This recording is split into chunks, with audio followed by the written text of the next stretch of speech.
Hi class, this is Brittany Heitmann. I will be discussing what we learned through watching the 3 videos. So the sessions are similar to what I imagined as a counseling session to be because I have been in my own counseling for about 8 years now.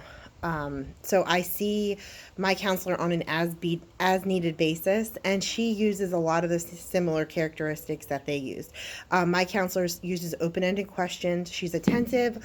She uses attentive silence. She's understanding. She uses empathy, and she summarizes and paraphrases what I tell her, along with a long list of other great things that she does. So after reading chapter 8, I learned some of the skills and characteristics that the 3 videos used: paying attention, checking your understanding, use attentive silence, try to imagine if this happened to you, open-ended questions, close-ended questions, empathy, paraphrasing, and reflection of feeling and meaning in summary. So there were a lot of similarities. I'll go over those first between the 3. I think that all 3 of the videos used open-ended questions, and they summarized the client session, paraphrasing.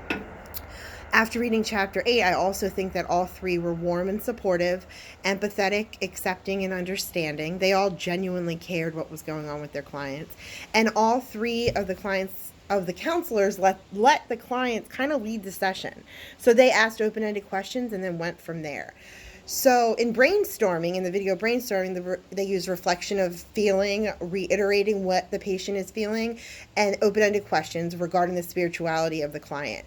The counselor did a really good job summarizing in this video the struggle that the client was going through with his religion.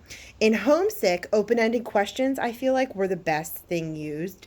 How much she misses home. The counselor definitely showed empathy and paraphrasing for what the client was going through. And the counselor validated the feelings. There was a lot of eye contact, so I feel like empathy was really used in this. Eye contact and head nods. So she definitely understood what was being expressed through the patient, through the client. So questions I have from this work that we did this week are: when would close-ended questions be used? Because I noticed most are open-ended.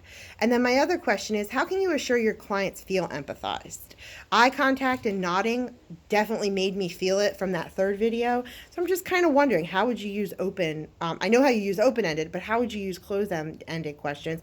And how can you make sure that your client feels empathy towards them? Thank you.